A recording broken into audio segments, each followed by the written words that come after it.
son égard, parler de révolutionnaire sans galvauder le terme quand on se réfère au traitement du syndrome hémolytique et urémique, et nous avons la chance en francophonie d'avoir de leaders mondiaux, on peut le dire, hein, de cette maladie, à la fois dans la recherche, le débroussaillage, dire, génétique compliqué de cette maladie, et la clinicienne est Chantal Loira. Alors je ne sais pas qui commence, mais vous avez la parole toutes les deux, pour faire le point sur le SHI. Voilà, bonjour.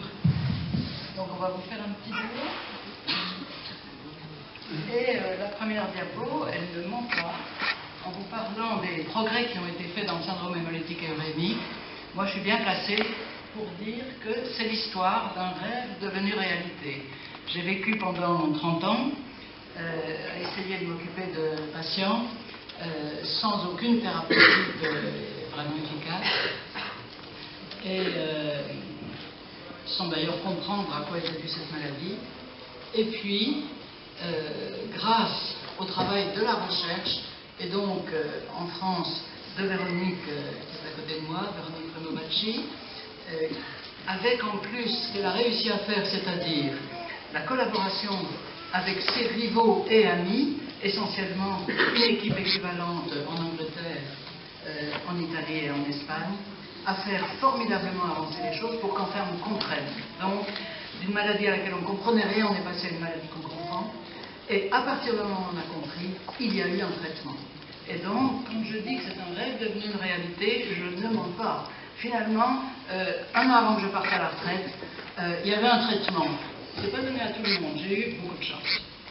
Alors, ça faisait fort longtemps qu'on savait bien que ce fichu syndrome hémolytique et urémique était lié sûrement à quelque chose, mais on ne savait pas quoi, qui s'attaquait aux petits vaisseaux. Vous voyez là l'intérieur d'un petit vaisseau.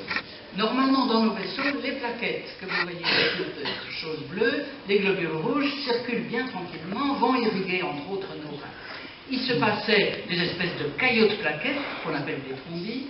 Les globules rouges, du coup, se cassaient là-dessus, il y avait de l'anémie, donc les plaquettes diminuaient, il y avait de l'anémie, et puis les vaisseaux se bouchaient, leur paroi, qu'on appelle l'endothélium, était tout gonflé, tout abîmé, et du coup, les viscères, les organes, et en particulier les reins, n'étaient plus bien irrigués, d'où la destruction des reins, et en plus, quand on faisait une greffe, la maladie retouchait à nouveau la greffe, vraiment quelque chose de, on peut dire, diabolique. Là-dessus, Véronique est arrivée, donc je vous la passe.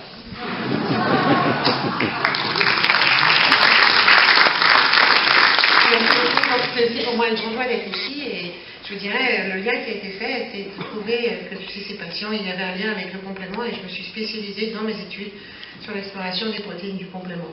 Mais plus exactement, je me suis spécialisée sur les fonctions classiques des protéines du complément, c'est-à-dire éliminer les microbes. Le complément est activé en permanence, il faut transformer une molécule qui circule, qui s'appelle le C3, qui ne sait rien faire, en une molécule très puissante, bioactive, qui est le C3b. Mais ce C3b, qui est activé en permanence, est utile pour tout le monde, pour éliminer les microbes, car il va recouvrir ce microbe, le C3b va recouvrir les microbes, et ces microbes vont ensuite être éliminés par les cellules phagocytaires, nos cellules de la défense immunitaire. Mais malheureusement, je dirais, malheureusement et heureusement, si, je dirais, ce C3 est là en permanence pour être clivé à bas bruit, pour être toujours là et toujours prêt pour vous défendre, l'ensemble de vos cellules, et en particulier les vaisseaux, vont se recouvrir de C3. Et afin d'éliminer ce C3b à la surface, vous devez avoir, et nous avons un grand nombre de protéines de régulation du complément qui éliminent ce C3b à la surface, et c'est ce qui explique l'importance de ces protéines. Diapositive suivante. Nous savions déjà depuis très longtemps qu'il y avait un lien entre le C3 et, je dirais, le syndrome hémolytique et urémique atypique, puisque dès 1973, il y avait des cas de report, c'est-à-dire des histoires cliniques de patients un peu isolés, qui signalaient que chez ces patients, il y avait un taux de C3 bas.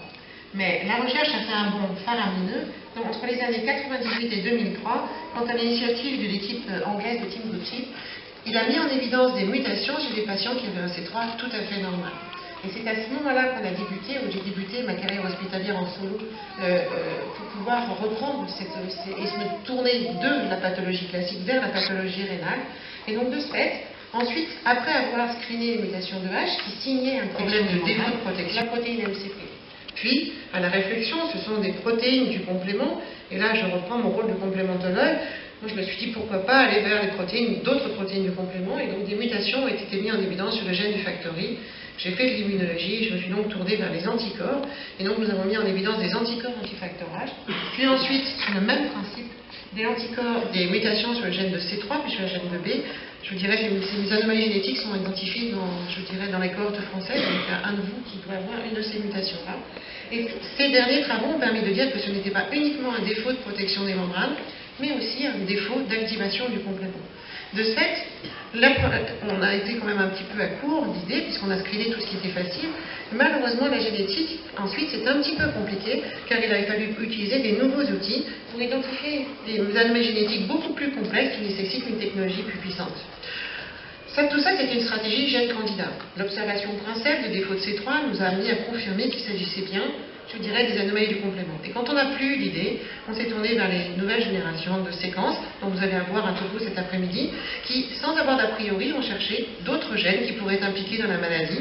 Et à partir de la cohorte française qui a été constituée, avec l'aide d'une étude américaine, nous avons identifié un nouveau gène qui n'est pas un gène du complément, qui est un gène intracellulaire qui doit avoir un rôle dans l'activation et en rendant les cellules pro-coagulantes. Donc maintenant, qu'est-ce qu'on sait? On sait que pour 70% des patients qui présentent une forme atypique de SHU, il existe une anomalie sur un des gènes des protéines du complément. Cette diapositive résume un petit peu ce qui se passe. Si vous n'avez pas de factorage, si vous n'avez pas de factory, ou si au contraire vous avez une enzyme très active, ce que vous faites, c'est que vous laissez former à votre surface une enzyme capable de cliver un petit peu plus que la normale, la plupart du temps, des dépôts de C3b, qui de ce fait permettent la formation d'une nouvelle enzyme. Cette nouvelle enzyme clive une autre protéine qui s'appelle le C5 pour former un complexe d'attaque membranaire. Son nom porte bien, il attaque votre membrane. Et en attaquant votre membrane, il transforme votre cellule en une cellule pro-coagulante qui va être capable d'accrocher, je dirais, la fibrine et donc faire un thrombus de cellules. Ces lésions endothéliales, comme vous le voyez, il existe un facteur important, c'est le C5. Diapositive suivante. Et nous avons eu la chance, dans le même temps, d'avoir une entreprise qui a développé un anticorps monoclonal qui s'appelle l'éculizumab ou Soliris.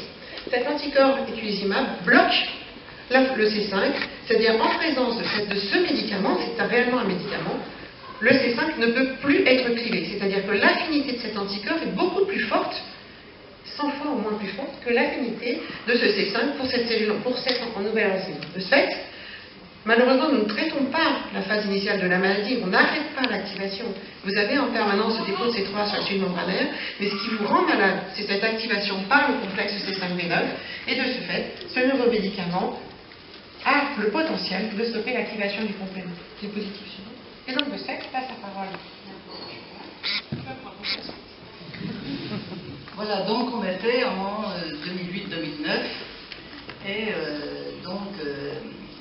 ce médicament a commencé à être utilisable. Alors, qu'est-ce qu'on en fait aujourd'hui? Les choses ont été très vite, et vous voyez, il y a aujourd'hui rapporté dans les journaux internationaux dans lesquels il est très difficile de raconter des malades, et dans les congrès internationaux, 162 patients qui ont été traités par Soliris, pour certains dans le cadre de protocoles, c'est-à-dire d'une manière très, très rigoureuse et stéréotypée, 100 d'entre eux, et 62 en dehors de protocole.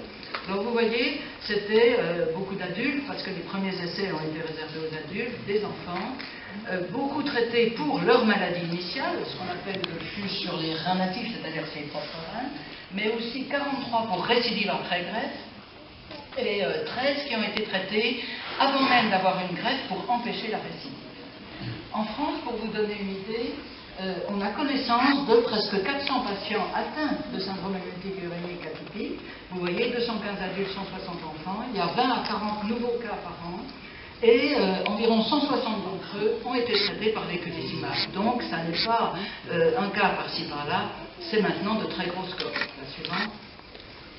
Et donc, si on regarde l'ensemble des résultats, quand on parle d'un rêve de réalité, ça n'est pas que des mots. Vous voyez qu'il s'agisse d'un traitement donné pour soigner le CHU initiale sur les reins propres du patient ou pour traiter une récidive après greffe, attitude qui est adaptée chez l'adulte chaque fois que le diagnostic est certain.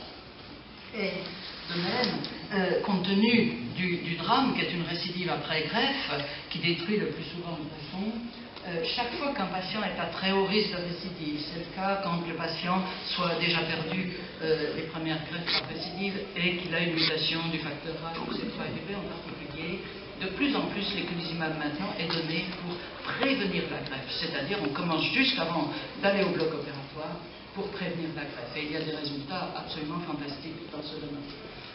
Globalement aussi, c'est un médicament qui est bien toléré. Il n'y a pas à se cacher que le risque, quasiment le seul, c'est les infections à méningocoque, car on a besoin du fameux membrane d'attaque pour s'attaquer au méningocoque. Donc la vaccination est obligatoire, elle ne couvre pas complètement les malades.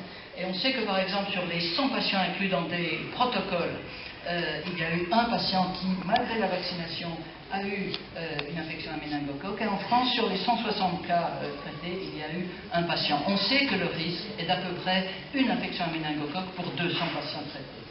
La suivante. Et je vous montre juste là quelques exemples. Ça, c'est le premier essai. Les deux premiers essais, les patients devaient être sous échange plasmatique ou perfusion de plasma depuis pas mal de temps. Donc des traitements assez tardifs. Mais vous voyez en haut les plaquettes, vous voyez, on démarre autour de 100 000. La norme, c'est supérieur à 150 000. Et vous voyez que dès la première semaine, l'échelle est en semaine, vous voyez les plaquettes qui grimpent et qui ensuite sont stabilisées. Et on sait que c'est la moitié des patients qui, dès la première injection, normalisent leurs plaquettes en quelques jours. En bas, c'est les fameuses LDH, qui sont un signe qui est c'est un taux qui est augmenté chaque fois qu'il y a une destruction des globules rouges.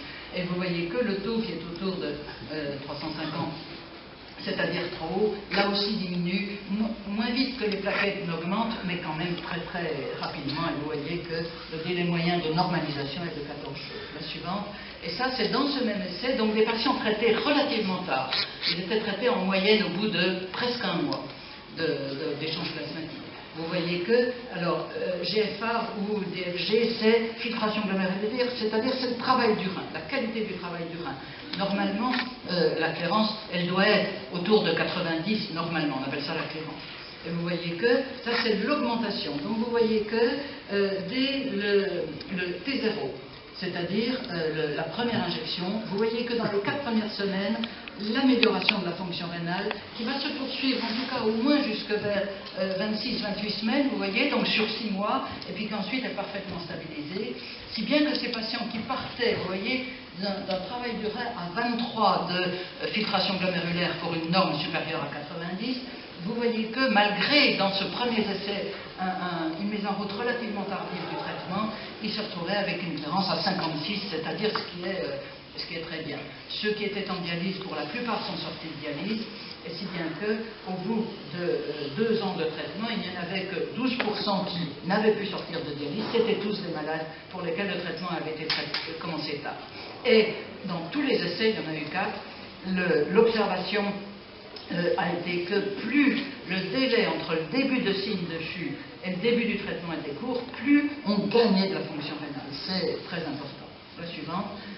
Et je vous montre juste les 2 derniers essais où là les patients ont été traités plus vite et où il y a, c'est le premier essai pédiatrique. Vous voyez à gauche 22 enfants qui ont été traités en moyenne après 6 jours après le début. Certains, vous voyez, dès le premier jour, en dessous, à peine 24 heures découlées par rapport au début de leur maladie, allant jusqu'à 4 mois pour certains. On voit qu'en pédiatrie, la moitié de ces enfants ont été traités d'emblée par l'éculizumab sans échange plasmatique au préalable. Et vous voyez qu'ils partaient de filtration glomérulaire 33 pour une norme que je vous disais supérieure à 90. Et vous voyez que le gain moyen est de 64, c'est-à-dire une majorité se retrouve avec une fonction rénale normale.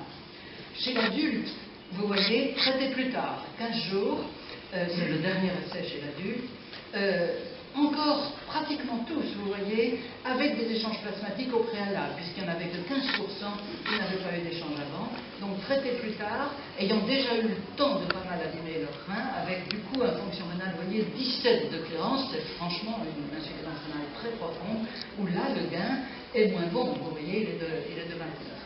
Mais quoi qu'il en soit, et du coup, vous voyez qu'en pédiatrie, il n'y avait que 9% des enfants qui étaient en dialyse 6 mois après le début, alors que de manière naturelle, on est autour de 30 à 40%. Sur dans un pays où je pense que maintenant, tous les patients qui peuvent bénéficier de ce nouveau traitement en bénéficient, ce qui est loin d'être le cas partout sur la planète. Merci beaucoup.